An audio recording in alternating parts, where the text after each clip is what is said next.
তাআলা কোরআনুল মাজিদের ভিতরে স্পষ্ট করেন। সূরাটির নাম সূরা আল মাইদা, আয়াত নাম্বার 15। ইয়া আহলাল কিতাব قد جاءكم رسولنا يبين لكم كثيرا مما كنتم تخفون من الكتاب। आए अहले किताब, तुम्हारे पास हमारे पैगंबर आखिरी जमा आ गए हैं। आए अहले किताब, তোমাদের নিকটে আমার শেষ জামানার পয়গম্বর আগমন করেছেন। জোরে বলুন সুবহানাল্লাহ। जो कुछ तुम किताब इलाही में से छुपाते थे, যেগুলো তোমরা আল্লাহ পাকের প্রদত্ত কিছু জিনিস छुपिয়েছিলে, वो उसमें से बहुत कुछ तुम्हें खोल खोल कर बता देते हैं। তিনি তার মধ্য থেকে খুলে খুলে প্রকাশ করে দেন। সুবহানাল্লাহ। আরো বলছেন ওয়াইআফু আন কাসীর ওয়াইআফু আন কাসীর قد جاءكم من الله نور وكتاب مبين। তিনি বলছেন और तुम्हारे बहुत सी कुसूर माफ कर देते हैं, তোমাদের অনেক ত্রুটি ভুল ক্ষমা করে দেন। সুবহানাল্লাহ। बेशक निश्चय तुम्हारे पास खुदा की तरफ से नूर और रोशन किताब आ चुकी है, তোমাদের কাছে আল্লাহ পাকের পক্ষ থেকে আলোময় নূর আর একটি কিতাব এসে গিয়েছে। জোরে বলুন সুবহানাল্লাহ। এটা সূরা আল মাইদার 15 নম্বর আয়াতের মানে।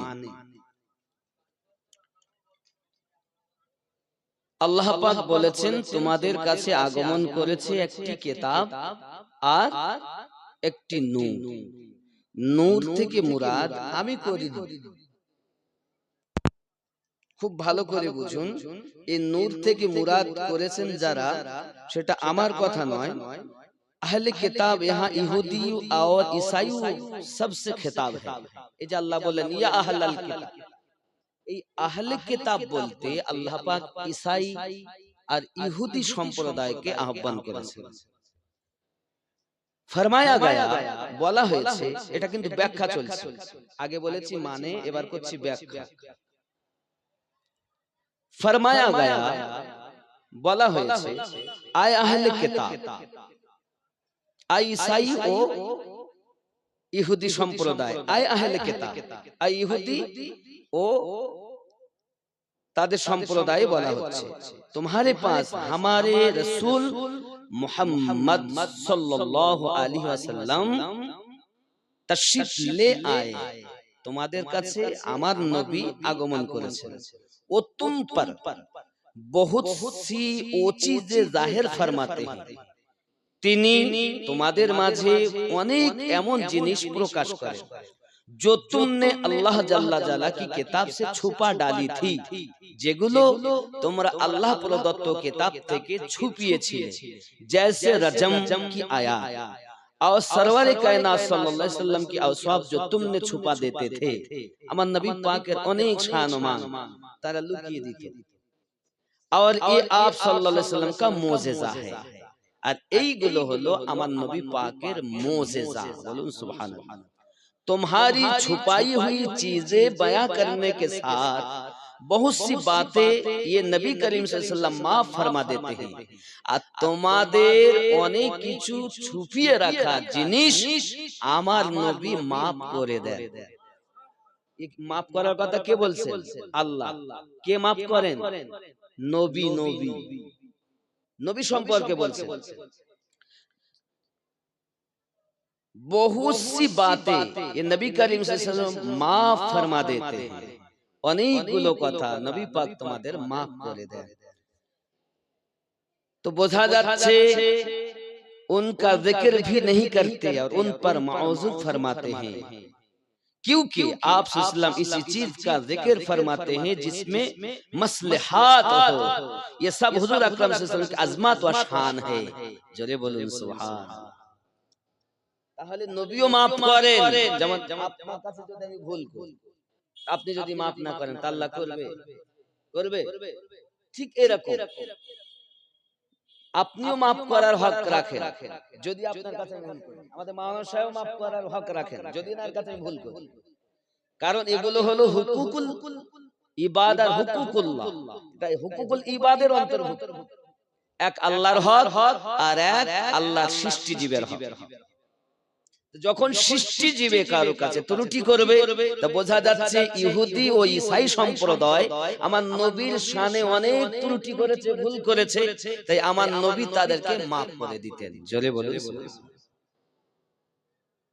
এখন কদ জাআকুম মিনাল্লাহি নূর, बेशक तुम्हारे पास अल्लाह की तरफ से नूर आ गया। इस आयात मुबारका में नूर से क्या मुराद है? এই যে বলা হয়েছে তোমাদের কাছে আল্লাহর পক্ষ থেকে নূর এসেছে, এই নূর থেকে কি ধরে নেওয়া হবে? इस बारे में मुख्तलिफ अक़वाल है। ये সম্পর্কে অনেকগুলো বর্ণনা এসেছে। इससे मुराद सरकार दो आलम की जात और सिफात है। জোরে বলি সুবহানাল্লাহ। আর এ থেকে আমার নবী পাকের জাত ও সিফাতের কথা বোঝানো হয়েছে। আরো জোরে বলি। আমি এই নবী পাকের যে নূর, নবী নূর নয় মাটি, এ সম্পর্কে অনেকের ধারণা। এর তাফসীর এক এক মুফাসসির এক এক রকম করেছেন, সেটা উত্থাপন করব। তারপরে আমি ওয়াজ নসিহতের একটা ধারা দিকে আগাতে পারি। আজ আমার মূল ফ্যাক্ট হলো নবী নূর না মাটি, এটা জানার দরকার। আমিনুদ্দিন বললে তো হবে না, হবে কি? আমাদের দলিল হলো কোরআন। 1 নাম্বার কোরআন, 2 নাম্বার হাদিস, 3 নাম্বার ইজমা, 4 নাম্বার কিয়াস। শরিয়াতের 4 দলিল। আর কোরআন বুঝতে গেলে কমপক্ষে 13 রকম জ্ঞান দরকার। জোরে বলে। কয় প্রকার বললাম? 13 প্রকারের জ্ঞান দরকার। এখন আপনারা শুনছেন যে একজন ব্যক্তি সে কোরআন মাজিদের অবমাননা করেছে, তার নাম কি? অসীম সরকার। জেনে রাখা দরকার কোরআন নাজিল করেছেন আমাদের পরওয়ারদিগার। আরে মাওলানারা তাই ভালো করে কোরআন বোঝে না, ও অমুসলিম ঘরের সন্তান হয়ে কি বুঝবে কোরআন মাজিদ? ও তো কিছুই বুঝেনি। এখন এই ব্যক্তিকে নিয়ে এক শ্রেণীর মানুষ জবাই করে ফেলবো, কেটে ফেলবো, ফাঁসি চাই, যারা এই কথা বলছে তারা পেশাব করেও পানি নেয় না। আমি বলতে চাচ্ছি এটা অবশ্যই কোরআন মাজিদের অবমাননা করা ব্যক্তি শাস্তি হওয়া উচিত, ঠিক না ভুল? কিন্তু আমরা যারা শাস্তির দাবি করছি, আমরা কি কোরআন শরীফ পড়ি? এটা তো আলহামদুলিল্লাহ একজন অমুসলিম হয়ে সে কোরআন পড়ছে, কিন্তু তার বুঝের ত্রুটি, যার কারণে সে এগুলো তুলে ধরেছে। কথা বুঝতে পারেননি? সূরা আত-তাওবার 5 নাম্বার আয়াত। ওনার জানার দরকার ছিল যে কোরআন মাজিদের যে 5 নাম্বার আয়াতটা উত্থাপন করে বলতেছেন, পাশাপাশি আরো এরকম 15-16টি আয়াতের কথা সে উত্থাপন করেছে। আসলে সে বুঝেনি, শুধু মানেটুকু দেখেছে, দেখে বলছে দেখো। আরে বুঝতে গেলে তো তাকে 13 রকমের জ্ঞান শুধু কোরআন বুঝতে গেলে লাগবে। জোরে বলে। ও তার মধ্যে একটা জ্ঞানও নেই, তো বুঝবে কেমন করে? না বুঝে সে কোরআন মাজিদের অবমাননা করছে। অসীম সরকার কেন?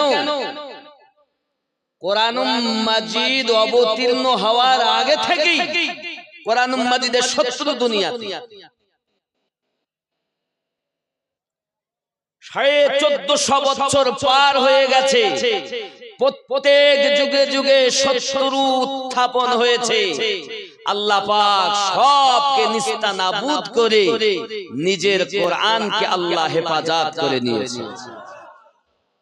কারণ কোরআন মাজিদের হেফাজতকারী দুনিয়ার কোন মানুষ নয়, স্বয়ং আল্লাহ তাআলা। তিনটি জিনিসের হেফাজতকারী আল্লাহ। এক, কাবা বাইতুল্লাহ। দুই, আল্লাহর কালামুল্লাহ।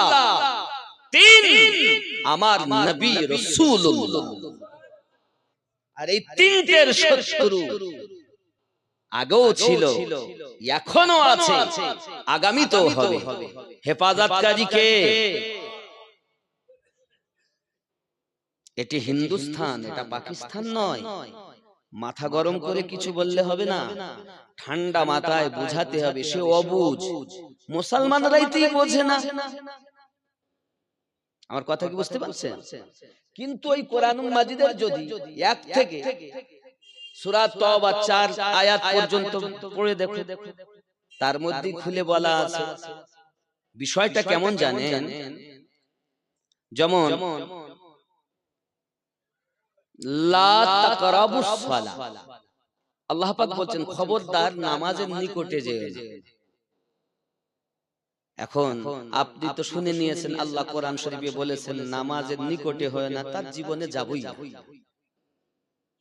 কেন যেতে হবে না এটা কি জানতে হবে না? আল্লাহ পাক বলেছেন মুশরিকদেরকে পাও কতল করো, তো কাদেরকে বলেছেন এটা জানতে হবে না নাকি?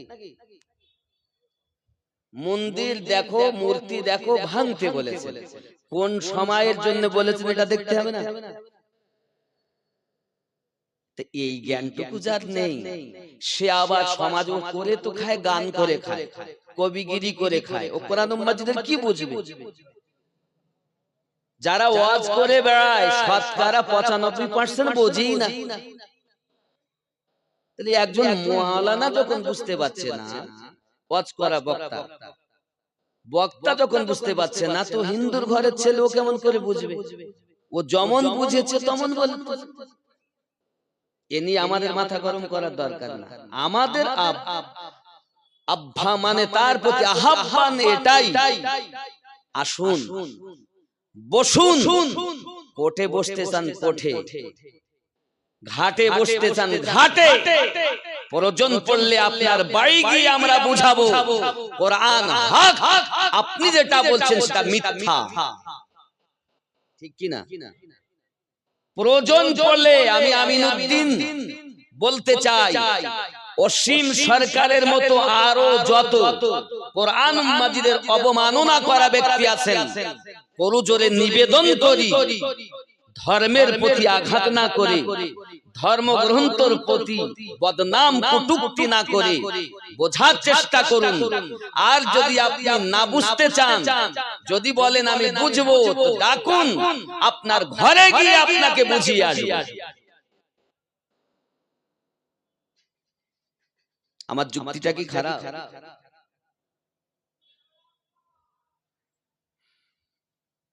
কিন্তু এই অবুঝদের জন্য অনেক মুসলিম মার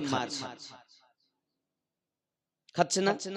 সারা জীবন মুসলমানদেরকে পদদলিত লাঞ্ছিত করে এসেছে, আজও করছে, আগামীতেও করবে। কিন্তু চিন্তা নাই, ইসলাম ধর্মটা খেজুর গাছের মতো, খেজুর গাছ যত কাটবেন তত বাড়বে, মুসলমানকে যত ধ্বংস করতে চাইবে তত বাড়ে যাবে। ঠিক কিনা বলেন? কথা কি বুঝতে পারছেন? যাক, আমি অসীম সরকারের কথা ছেড়ে দিলাম, ওটা আমার ফ্যাক্ট নয়, খালি একটুখানি উপমা দিলাম।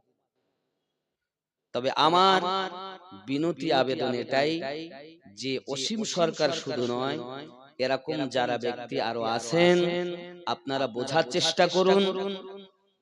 কোরআন মাজিদের অবমাননা করলে যদি না বুঝতে চান, তা আপনার ধ্বংস অচিরেই হবেই।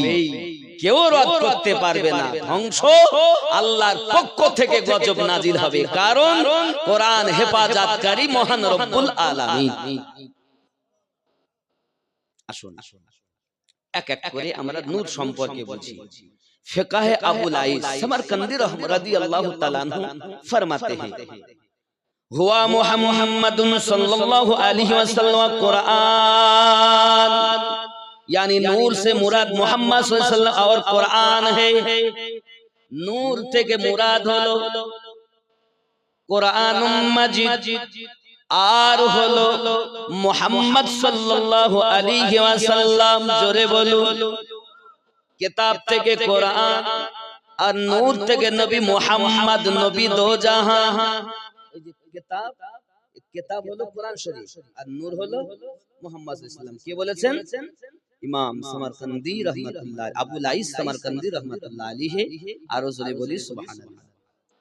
इमाम अबू हुसैन बिन मसऊद बगावी रहमतुल्लाह अलैहि लिखते हैं, यानी मुहम्मदन सल्लल्लाहु अलैहि वसल्लम वकीला अल इस्लाम, यानी नूर से मुराद मोहम्मद सल्लल्लाहु अलैहि वसल्लम, और एक कौल ये है कि इससे मुराद इस्लाम है। ये बोलते थे नूर থেকে মুরাদ নবী পাক, কিন্তু কিতাব থেকে মুরাদ উনি নিয়ে এসেছেন ইসলাম ধর্ম।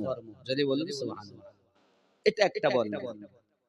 এটা তাফসীরে বাগাবী সূরা আল মাইদা তাহাত আয়াত নাম্বার 15, তাফসীরে বাগাবীর খণ্ড নাম্বার 2 পৃষ্ঠা নাম্বার 17 তে তিনি এই কথা বলেছেন। চলুন আরো একটু দেখি। আল্লামা খাজিন রহমাতুল্লাহ আলাইহি ফরমাতে हैं, यानी मुहम्मदन सल्लल्लाहु अलैहि वसल्लम इन्नमा सम्माहुल्लाह नूरन इला अन्नहु यहदा बिही कमा युहदा बिन नूरि फिद्दुलुमात। জোরে কান সুবহানাল্লাহ। এখানে বলছেন কামা ইহতাদা বিন নূরি ফিদ্দুলুমাত। আরো জোরে ইনি বলছেন, यानी नूर से मुराद मोहम्मद सल्लल्लाहु अलैहि वसल्लम। अल्लाह ताला ने आपको नूर इसलिए फरमाया कि जिस तरह अंधेरे में नूर के जरिए हिदायत हासिल होती है, इसी तरह आपके जरिए भी हिदायत हासिल होती है। आरो जोरे बोलुन सुबहानाल्लाह। অন্ধকারে যেমন আলোর দরকার, আলো পেলে মানুষ সহজে যেতে পারে, ঠিক তদ্রূপ পথ ভোলাদের জন্য আমার নবী দো জাহান সঠিক পথ দেখিয়ে আল্লাহর পথের পথিক বানিয়েছে। আল্লামা জালালউদ্দিন আসিউতি, ইনি এত বড় আল্লাহর রাসূলের আশিক ছিলেন, ৭৫ বার আমার নবীকে দিদার লাভ করেছেন। আপনি আমি কয়বার দেখেছি আমার নবীকে? এখন 3 মাসে যারা মুক্তি হয়েছে, বুঝতে পেরেছেন, মোবাইল টিভি মুক্তি হয়ে গেছে, এদের কথা আলাদা, বুঝতে পেরেছেন। 3 মাসের মুক্তি এসে বলতেছে এইখানে হাত বাঁধতে হবে, এটা বাধা কোন নেই। এই যুবক ভালো করে বোঝেন, আহলুস সুন্নাত ওয়াল জামাতের পুরুষদের মধ্যে হাদিস এসেছে এইখানে হাত বাঁধা 11টা। কয়টা এসেছে? 11টা। নাভির নিচে হাত বাঁধার দলিল কয়টা? 11টা। 3 খানা জয়ীফ, 8 খানায় সহিহ হাদিস। জোরে বলি। এখন যারা বলে যে না না নাভির নিচে হাত বাঁধা কোনো দলিল নেই, এরা ওই 3টি হাদিসকে তুলে ধরে, জয়ীফ হাদিস যেটি, কিন্তু 8 খানা সহিহ হাদিস ওরা বলে না। এর মানেই হলো হিংসা। আমরা বুঝে সুঝে সুন্নি হয়েছি, না বুঝে লয়। জোরে বলুন সুবহানাল্লাহ। খুব ভালো করে বুঝতে হবে। এখন আসুন আল্লামা জালালউদ্দিন সিউতি কি বলছেন, নূর की तफसीर लिखते हुए फरमाते हैं, নূরের तफसीर लिखते गए বলছেন, وهو النبي صلى الله عليه وسلم, नूर से मुराद नबी करीम सल्लल्लाहु अलैहि वसल्लम है। नूर থেকে মুরাদ হলো আমার নবী পাক। সূরা আল মাইদা তাহতুল আয়াত নাম্বার 15। আর উনি 97 সাফার মধ্যে এই কথা উল্লেখ করেছেন। হযরত আমরা বুঝে সুঝে সুন্নি হয়েছি, না বুঝে লয়। জোরে বলুন সুবহানাল্লাহ। খুব ভালো করে বুঝতে হবে। এখন আসুন আল্লামা জালালউদ্দিন সিউতি কি বলছেন, নূর की तफसीर लिखते हुए फरमाते हैं, নূরের तफसीर লিখতে গিয়ে বলছেন وهو النبي صلى الله عليه وسلم, नूर से मुराद नबी करीम सल्लल्लाहु अलैहि वसल्लम है। नूर থেকে মুরাদ হলো আমার নবী পাক। সূরা আল মাইদা তাহাতুল আয়াত নাম্বার 15 আর উনি 97 সাফার মধ্যে এই কথা উল্লেখ করেছেন। হযরত আল রহমাতুল্লাহ আলাইহি ইনি লিখেছেন তাফসীরে দুরুদ মানসুর, আরো জোরে বলেন এর মধ্যে পড়ে। কারণ আমি তো দুনিয়ার কোন মানুষের মানে আল্লাহ ওয়ালাদের কথা বলছি, আম মানুষের কথা বলছি না, তাফসীরকারকদের কথা বলছি। अब्बा আমার এই নূর সম্পর্কে আল্লামা সাবি রহমাতুল্লাহ আলাইহি ফরমাতে हैं ওয়াসমিয়া নূর লিআন্নাহু ইউনাব্বিরুল বাসাইর ওয়া ইয়াহদিহা লিরশাদ ওয়া লিআন্নাহু আসলুল লিনূরি ইসমি ওয়া মা'নাবি। जरे बोली सुभान अल्लाह, यानी हुजूर अकरम सल्लल्लाहु अलैहि वसल्लम का नाम इस आयत में नूर रखा गया। এই আয়াতে আল্লামা ইমাম সাবি বলেন এই আয়াতে আমার নবীকে নূর বলা হয়েছে, इसलिए এই কারণে হুজুর আকরাম সাল্লাল্লাহু আলাইহি ওয়াসাল্লাম বসিরত ও শুরা রোশন করতে हैं আমার নবী সাল্লাল্লাহু আলাইহি ওয়াসাল্লাম। এই জন্য বসিরতों को नूर करते हैं, रोशन करते हैं। অন্ধকার দিলে আল্লাহ তাআলা দিয়ে সঠিক পথ দিয়ে তাদের আলোকিত বানায়া দেয়। তাওয়াজ্জুহ দেয় সবকিছু দিয়ে। যেমন ওমর এসেছেন নবীকে জবাই করবে বলে, নবী পাক একবার তাকিয়েছেন, ওমর কদমে পড়ে ঈমান এনে মুসলমান। এক নজর গৌসে পাকের কাছে চোর রাতে গেছে চুরি করে, গৌসে পাক সারা রাত যখন ঠিক জায়গা খুঁজে পায় না, হঠাৎ আমার গৌসে পাকের দরবারে খিজির এসে হাজির। খাজা খিজির হুজুর ওই এলাকায় কুতুব ইন্তেকাল, বলে ঘরের মধ্যে আছে কুতুব। ঘরের মধ্যে গেলেন, দেখে খাটের তলায় ভরা, ডেকে আনলেন। গৌসে পাকের কাছে গেলেন, চোরকে এক নজর তাকিয়ে কুতুব বানিয়ে দিলেন। তাহলে নবী বানান কারণ কি? তাদের চোখে আল্লাহর দেওয়া ক্ষমতা, তাদের হাতে আল্লাহর দেওয়া ক্ষমতা, তাদের কানে আল্লাহর দেওয়া ক্ষমতা, তাদের পায়ে আল্লাহ পাকের দেওয়া ক্ষমতা। এজন্য তারা যাহা দেখে আমরা তাহা। এখন সবকে যদি আপনি এক পাল্লায় ওজন করেন, এটা আপনার এক নম্বর ভুল। আমার কথা কি বুঝতে পারছেন? ভালো করে বুঝে নেন।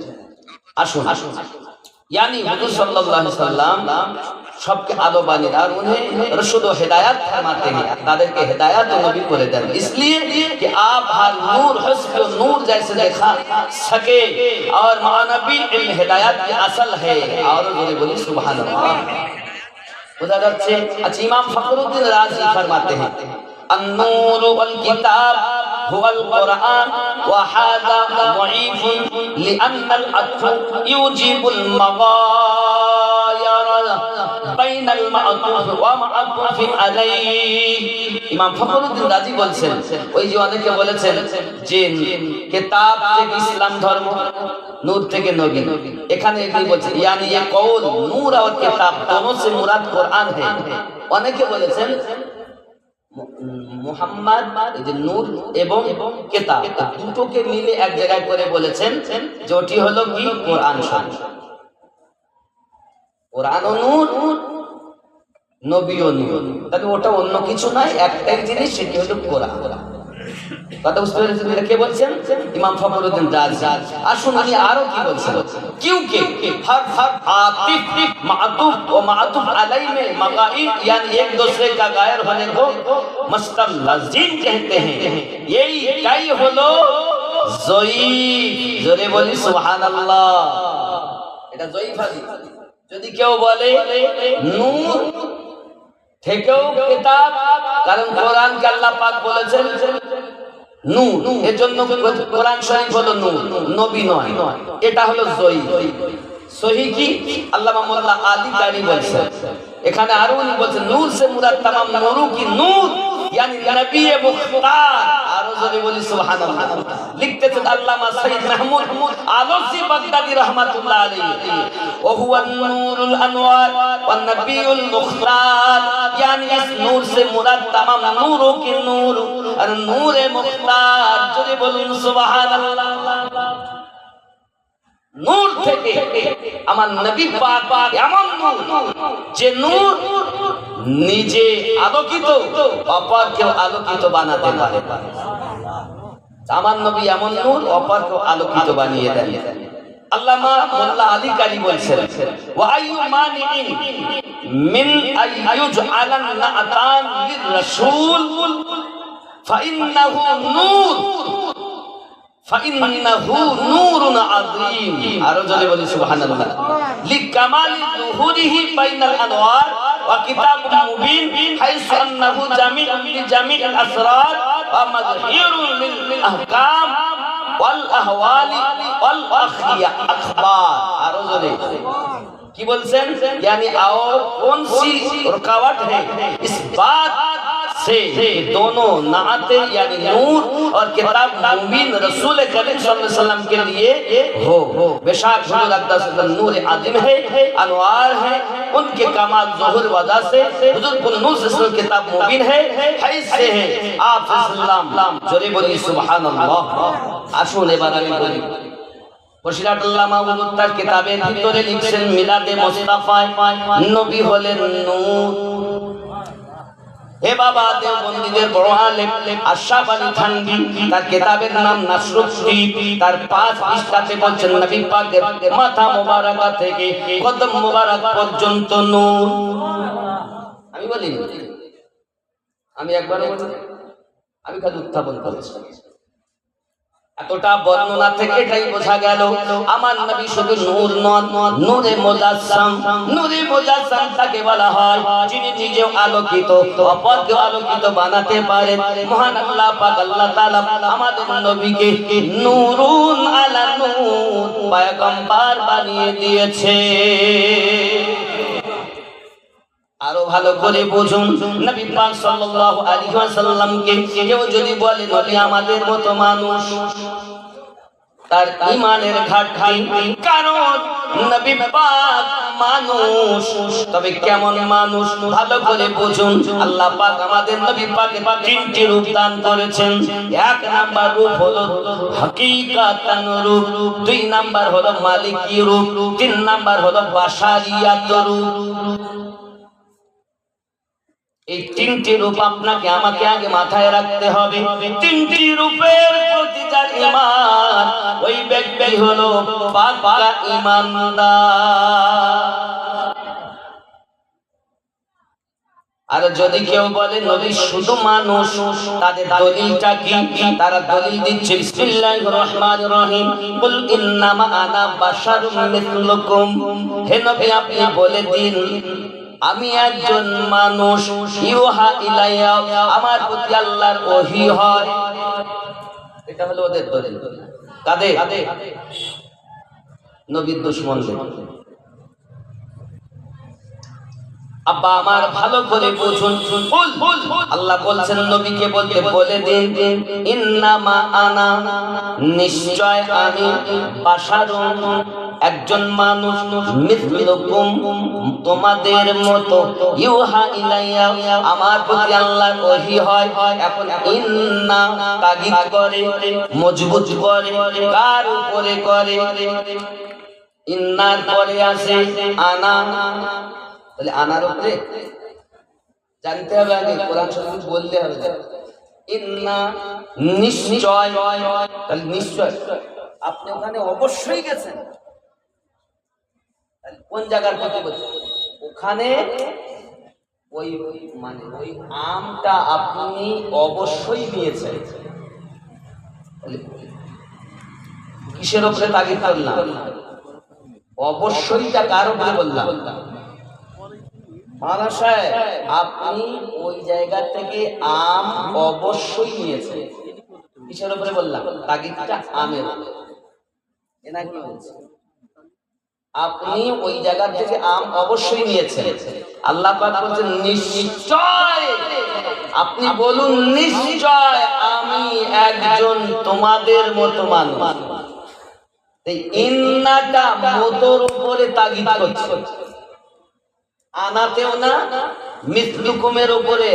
আবার বলুন আনা কুল ইন্নামা আনা বাশারুন, তাহলে আনা আছে বাশারুন আছে, এই দুটো শব্দের উপরে তাগিদ করিনি, করেছে কি মিসলুকুমের উপরে, মিসলুকুমের উপরে। এটা যদি সে না জানে তো নবীকে আমাদের মতো বলবি। মিসাল বলতে কি? উপমা, উপমাতে তোমাদের মতো মানো, হাকিকাতে লাগে। যেমন আমি আপনাদের এই গ্রামের নাম কি? নন্দীপা, এখানে এসেছি। এখন আমি যদি বলি আমি এখন আপনাদের মতো মানব, আপনাদের দুটো হাত, আমার আমারও দুটি চোখ, আপনারও দুটি চোখ, এই একজন আপনাদের মধ্যে কেউ আমার মতো হবে? কথা বলে কেউ যদি আপনাদের মতো আমার মতো কেউ যদি না হন, তা যিনি নবীদের ইমাম, যার জন্য আল্লাহ দুনিয়া তাখলিক করেছে, যিনি না হলে দুনিয়ায় সৃষ্টি করতেন না, ওনাকে কেমন করে নিজের মতো বলবো?